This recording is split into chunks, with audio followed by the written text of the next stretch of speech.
Greeting YouTubers, Eric Weil again. This is video number 2. So, one thing I get asked a lot at conventions, besides the usual, how is it like working for Sony? How's the game industry? What are you doing these days? You know, the common stuff you see all the time. One that comes up a lot is what do you feel the state of the industry is as of late? Now, one can answer that one of two ways. One can answer it from the standpoint of history and historical numbers and data that basically point out that we're kind of in the same state that we were back in the 2600 days of the Atari crash. Or some could say, well, we've made a lot of progress. And, in both aspects, it's kind of right. But the one thing we got to point out, the state of the industry is a mess. Here's the thing. When you look at current trends going on in the game industry, as far as DLCs, alpha builds, everything that currently is the big thing as far as money making for these studios, is that a lot of it you have to scratch your head saying, what are they thinking? Now, if you would have said back in 99 or 2000 that someone was actually launching an alpha build that you could pay for early access, would you have signed up? Well, we've seen games that just did not meet the standards of what the industry prefers, such as Hidden and Dangerous. It's buggy content and buggy gameplay. But at the same time, we've made a lot of progress since then. We actually have quality control.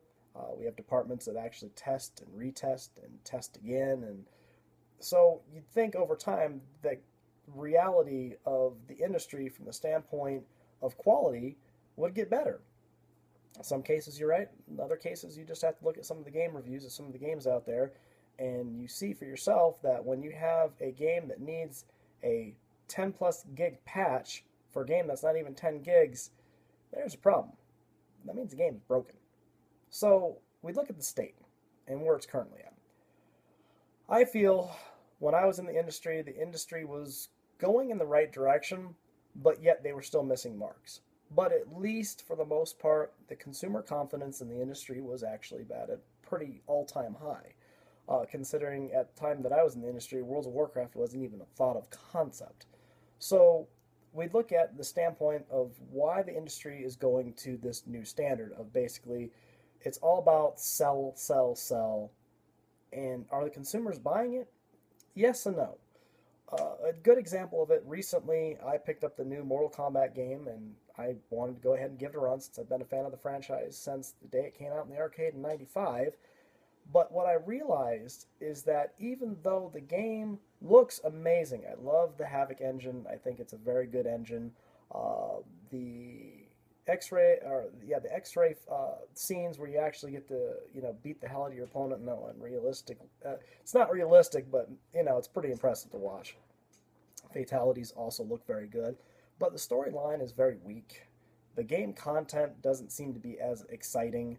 Knowing all the faction thing was kind of cool, and the online content they added was pretty amazing, but in all aspects, I felt let down by the game. I felt that, it could have been more refined, but this seems to be the standard of most studios. We'll give you the beauty and the beast at the same time, and you basically have to decide which one you prefer best. And to my standpoint of how I feel, I don't think that should be a standard. I think that quality over quantity every time. Because there's studios out there that still put out games that are getting back-to-back awards and back-to-back accolades, but yet there's other studios out there that are just missing the mark regardless. So, are we going to see another crash? It's hard to say at this point. I really can't formulate enough data to basically say either way, but I can tell you, when you release an alpha build of a game and then you expect the consumer to latch onto it and actually pay for it, I find it to be repulsive. I find it to be something that is not kosher by any means. And then also the DLCs. Some of these DLCs, for $5, I'd rather go out and get a Taco Bell meal than download some of these DLCs. The fact that I got to pay $6 to unlock a character in Mortal Kombat, which less than a year from now, the Game of the Year edition is going to have it anyway. So, once again, we're back to quantity over quality. So, in order for the industry to basically make the strides of making things better and making amends with the consumer, they got to understand the consumer's wants and needs. Sometimes the consumer's needs are a little abstract, sometimes they're a little far-fetched, but in order to avoid the industry basically getting a shutdown out of it, sometimes you got to basically make them happy. As a consumer and a designer, I buy games, I play them. I'm going to start reviewing them here pretty soon. I'm going to get more into Twitch, and every time I do a convention, I'm going to basically be very vocal about product because I think the consumer should know, and they should feel that they should be able to voice their opinion regardless of what it may be. Because sometimes we as developers should hear it. I mean, I know that I've heard a lot about EverQuest over the years, and every other game that I touched while I was at Sony. But the one thing is, though, that is constant about what I'll tell them is like, look, the industry is a money-making machine. It will continue to be that. And in order for the industry to actually change the way it feels and the way it deals with things, then sometimes it actually has to listen to the consumer. I'm not talking about cut and paste scripting. I'm not talking about quick, get them off the phone, make them happy, or basically, whatever the cookie cutter way of doing things for the industry was. I'm actually talking about being more engaged with your players. I mean, Gearbox is a great example of how to engage your players.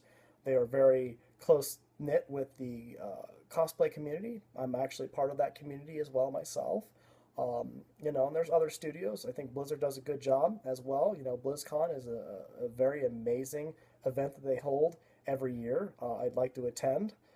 Haven't had the chance, but I know a lot of people have went, and I've read that it's pretty much a great event.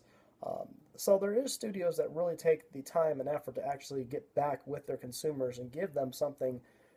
But at the same time, if you think back to the 2600 days when Atari was still around, if you actually beat a game with a certain day or a certain point, or you made it to the kill screen, you'd get a badge with a plaque that actually was signed by the community relations manager. I think that's kind of cool. I mean, granted, it's kind of archaic by today's standards, but now we deal with trophies and achievements.